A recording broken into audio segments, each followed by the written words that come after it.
So, good morning. When I was a boy growing up in Chicago, there was something about the first week of November. Of course, October 31st is Halloween. And when you're a kid, you plan for weeks as to what you're going to dress up as for Halloween. And 3 days before Halloween was my birthday. So you'd plan, I'd plan for that.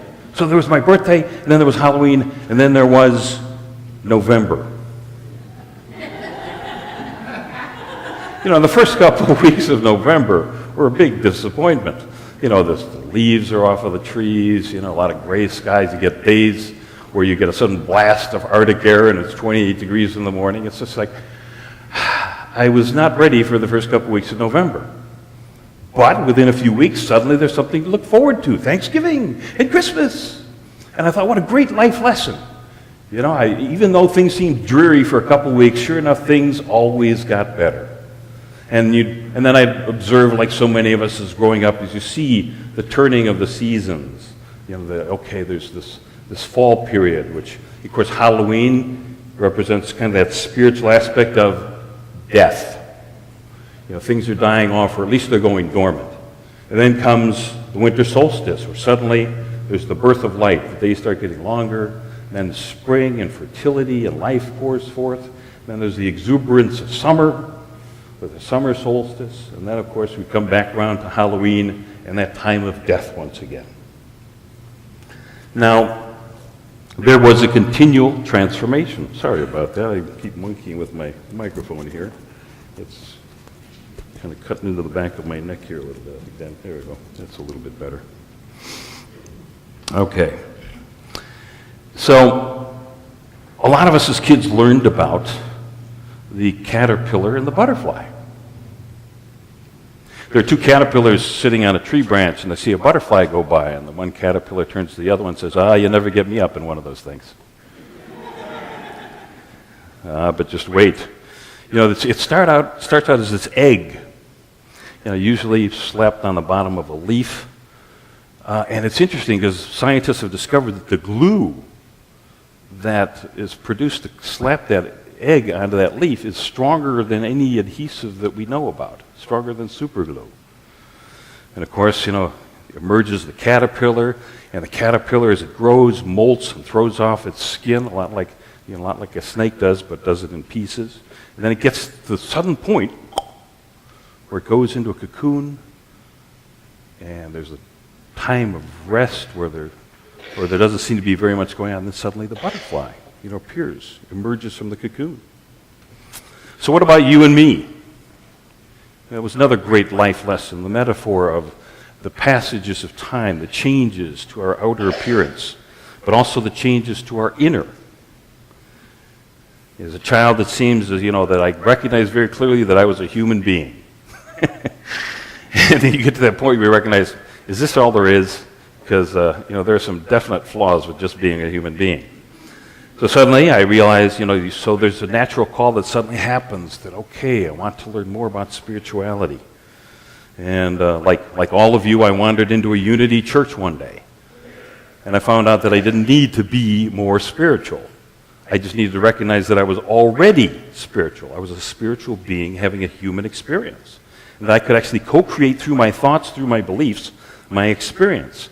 The key was to be able to train my mind and to open my heart and my soul to a divine guidance, a divine download. So that's where the real work begins.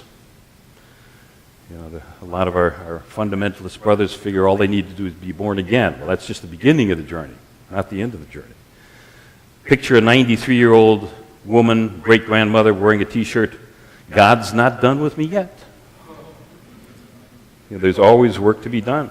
In fact, Unity's own Wayne Dyer said that the word transformation is interesting because it says transformation literally means going beyond our form. In the New Testament, after the Gospels are the letters, or the epistles, as some denominations call them. In the first letter to the Corinthians, 13th chapter, 9th verse, Paul writes, "For our knowledge is imperfect, and our prophecy is imperfect." But when the perfect comes, the imperfect will pass away.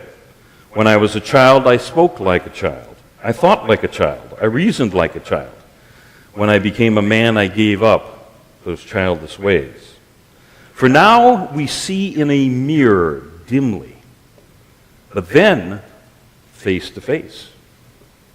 Now I know in part, but then I shall understand fully, even as I have been fully understood. So no matter how bleak it looks at times, isn't it interesting that it always manages to get better? What do you see when you look into a mirror? What do you see when you look into a mirror? Do you see your present form? Do you find your thoughts wandering to the way you used to look or the way you want to look? Do you see your full potential? Do you see the amazing creature that you can become? You know, within each of us is a potential. You know, we may have a capacity at a certain time in our life to realize some of that potential, but as the days go by, the weeks go by, the months go by, more and more of that potential is being realized. But there are times in our life where something stirs and a change needs to happen. We have a good example in Jesus of Nazareth. I mean, read the story, read the Gospels. The child is the son of a carpenter, just an everyday kind of guy, you know, and you realize what he went through, all of these things. Now, it's interesting how, especially in the Gospel of Matthew, it mentions that he suddenly emerges at age 30. You know, we're told that at age 12, they find him talking with the clergy, and they're impressed by his knowledge, but at age 30, he starts to speak. Now, there was a reason for that in old biblical times. They didn't allow you to speak in the town hall meetings until you were 30. They didn't think you were smart enough or had gained enough wisdom. But I believe that Jesus recognized just all of what I've been talking about. Went through that human phase. And yet he was able to open his mind to something bigger than himself and recognize, wow, I'm not just a human being, I'm a spiritual being having a human experience. And when you read his words and his teachings, you recognize that he's trying to show us how to do it too. He did it very well. He did it very well. And we can do it too. In fact, he tells us, these things or greater things shall you do. To embrace a Christ consciousness, though, we need to stop beating ourselves up. We've got to stop with the self-defeating talk. Recognize that we are regularly presented with the choice between love and fear. We can feel the fear, but we do it anyway. So we embrace both the spiritual and the human side of ourselves. To be in this world, but not fully of it. And as we go through our life again and again, we find ourselves facing challenges. I don't know about you, but I'll hit this comfort zone, and then suddenly, I'm being called to a new realization. Sometimes voluntarily, but a lot of times it just happens. There is a key phrase throughout the Bible, throughout mythology, throughout folklore, fairy tales. This too shall pass. It did not come to stay. It came to pass, for us to learn from it. So when the outer appearances surface, can we shift from fear to recognizing, okay, there's got to be good in this situation. There's got to be a lesson in this situation. There's got to be a divine idea in this situation. We have been given special gifts, our 12 powers. The gift of renunciation and faith. In other words, the ability to say, no, this is not what I'm about, or yes, this is what I'm about. To be able to release old thoughts and belief systems that don't work for me anymore, and to embrace new ones that now do work for me. In our imagination, we call forth that divine guidance, and we start to see and plan. The journalist Napoleon Hill, who wrote the 1937 book, Think and Grow Rich, one of the best-selling books of all time, Think and Grow Rich. He wrote, after interviewing all of these successful people in life, he says, first comes a thought. Then the organization of that thought into ideas, into plans. Then the transformation of those plans into a reality. The beginning, though, you will always observe, surfaces in your imagination.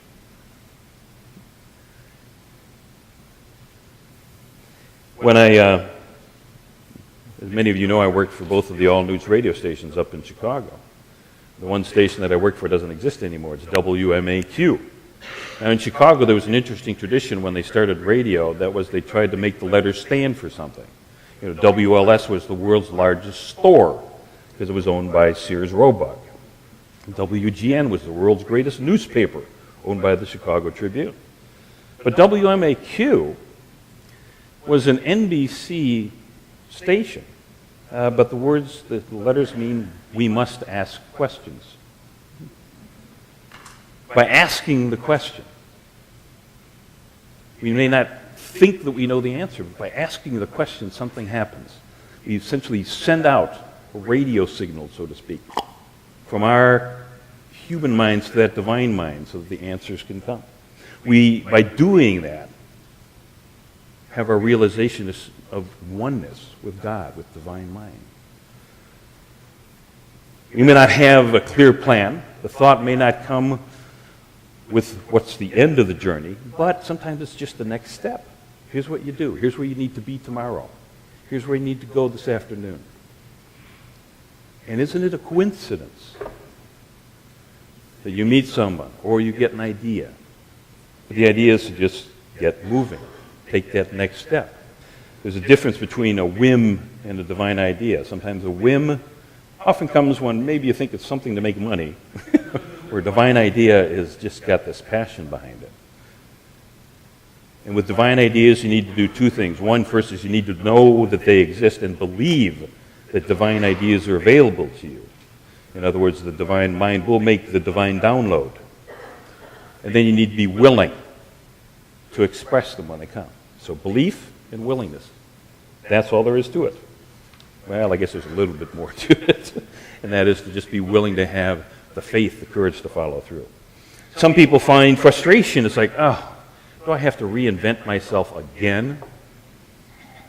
You know, especially us baby boomers. I mean, you know, we watch our parents work for the same company or in the same career their whole lives. You know, they get the gold watch and the full pension. And what happened to us? You know, we find ourselves having to reinvent ourselves over and over again.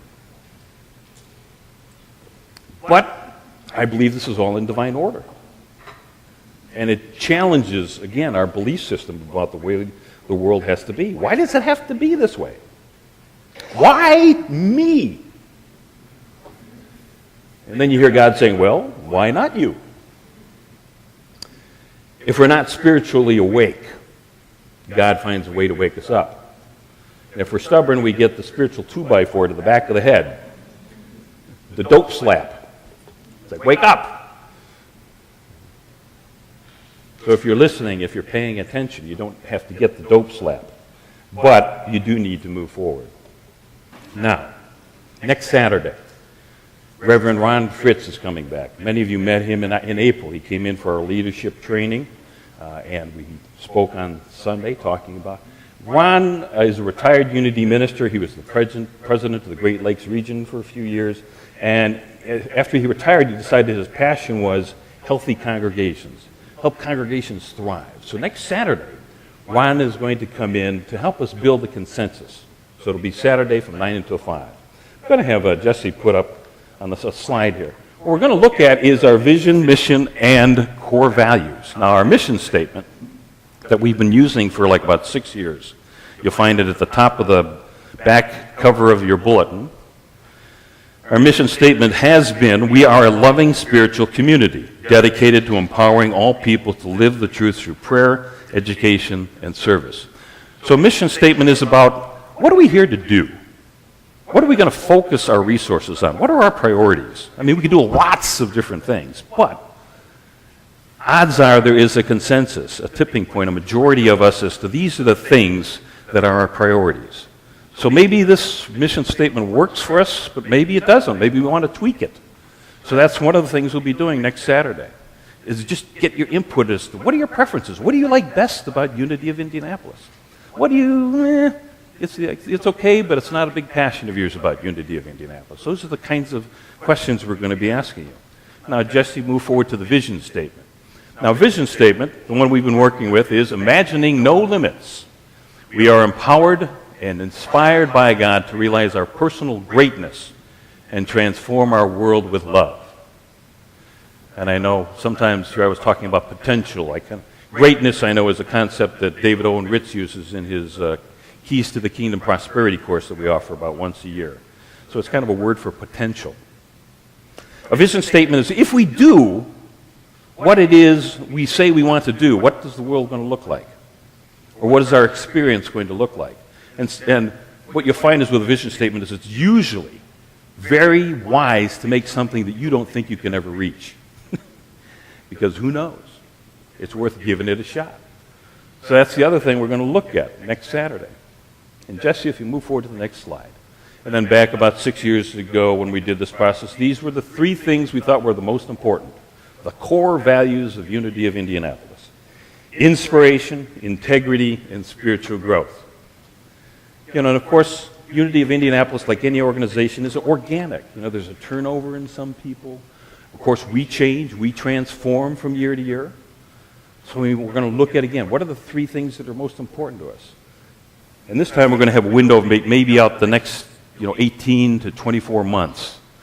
What do we want to focus as our priorities? How do we want to use the resources that are here? When a spiritual community gets clear, what we find is we thrive. So you can go ahead and turn the lights back up now. And so that's why I've recognized in the 3.5 years that Carla and I have been there, there's been kind of this, okay, let's kind of get a sense of who we are. Our DNA has been coming together. Certain people haven't resonated with us and have stepped away. Other new people have come. I was thinking about the divine coincidence of someone coming here for the first time today. But when we get clear on what it is that we want to focus on, the congregation thrives. All of the money we need is there. All of our needs met, our obligations fulfilled, our desires demonstrated. So this is why we want this clarity. So the Board of Trustees can pull together a strategic plan, especially for this next year, 2015.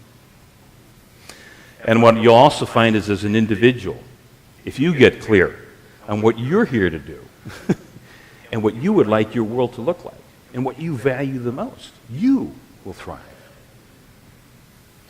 The author Thomas Moore wrote that the major commitment of every member of humanity is to become a whole new person. Earlier I mentioned the caterpillar and the butterfly. When the caterpillar forms the cocoon and goes inside, do you know what happens? The caterpillar liquefies. It turns into a golden liquid.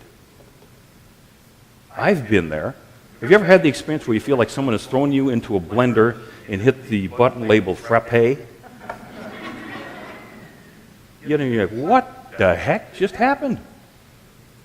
Or your life has just been, been turned on your head. And you're like, I don't deserve this. This isn't fair.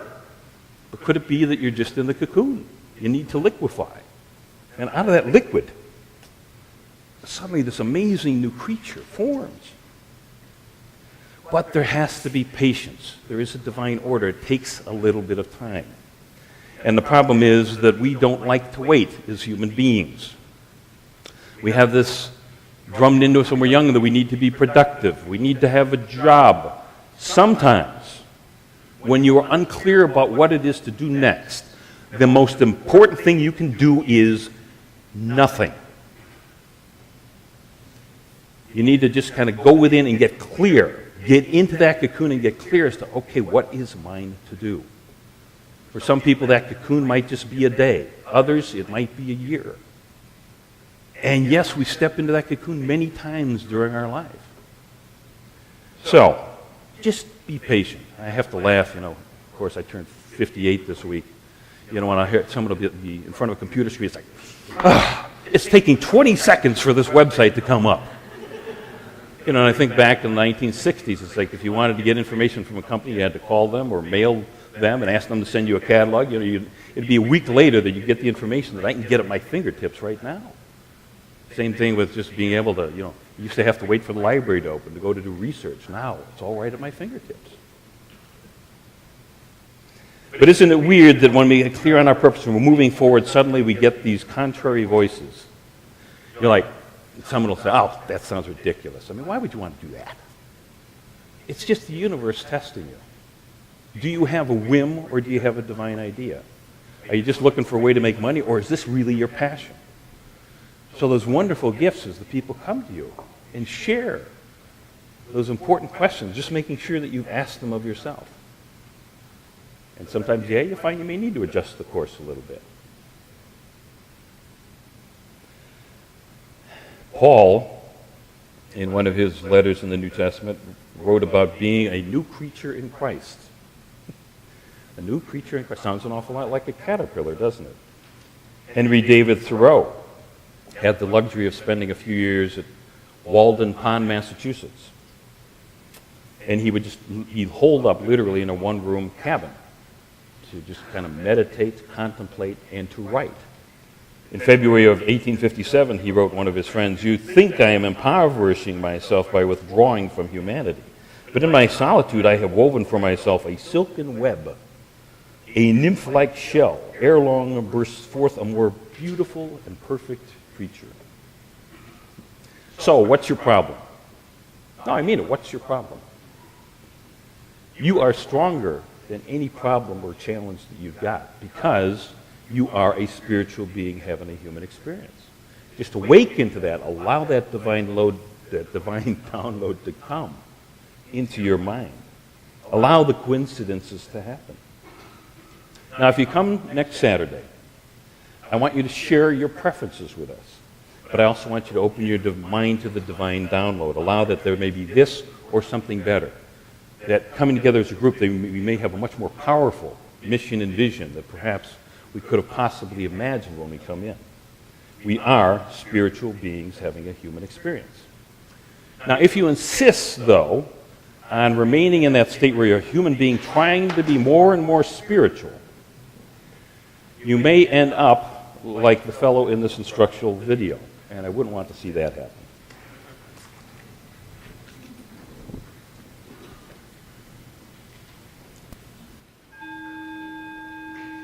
You recording?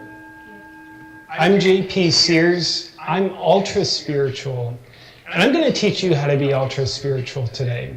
First, what you need to understand is being ultra spiritual has nothing to do with actually being spiritual, because no one even knows what that actually is. Being ultra spiritual means you look spiritual. So let's get started.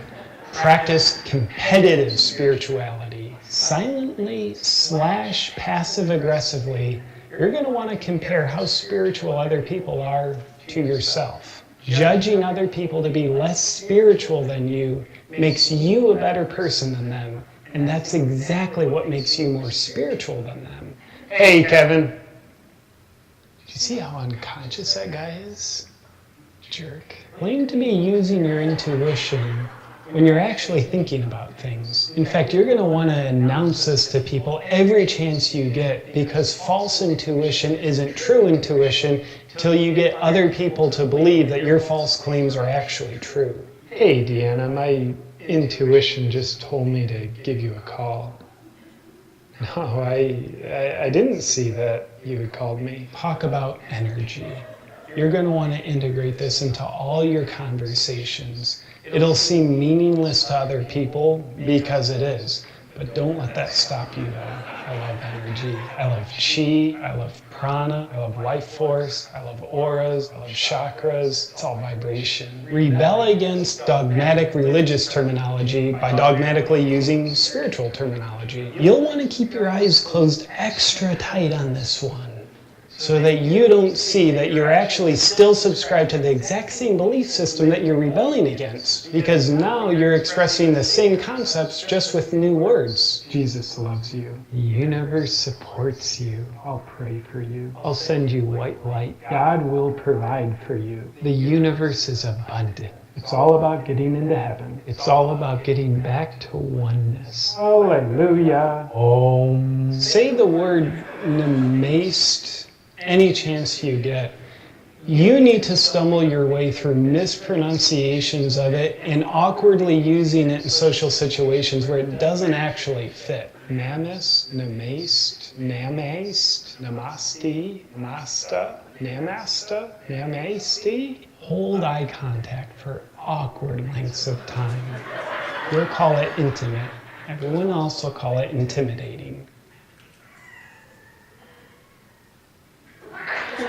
Deny your pain. If you're going to be ultra spiritual, then you need to believe that being a human being and having these things called human feelings has nothing to do with a spiritual experience. You're breaking up with me? You've been sleeping with my best friend. No, I'm not hurt. It's all part of the perfection. It's all love. It is what it is. Use an exaggeratedly light tone of voice when you're talking to other ultra-spiritual people. This is kind of like showing your ID to get into a bar. It proves that you belong. It's all love. You just gotta follow your bliss. Do copious amounts of yoga, even though you have no idea why aggressively stretching your body and wearing $100 Lululemon pants relates to your spirituality. This one's good. I feel this one in my spirit. That's effective.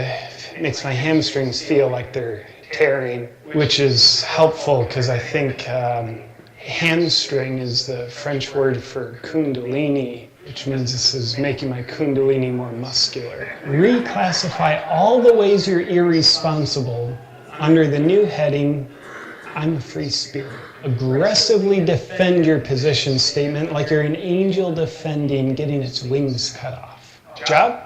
I don't have a job.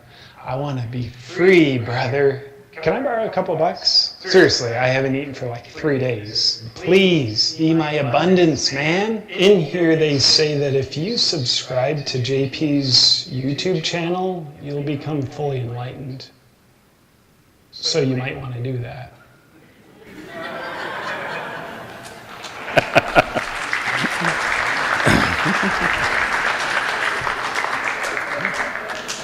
Forgive me, I couldn't resist. In the New Testament, first letter to the Corinthians, 13th chapter. For now we see in a mirror dimly, but then face to face. Now I know in part. Then I shall understand fully, even as I have been fully understood. May you always be open to God's guidance and grace.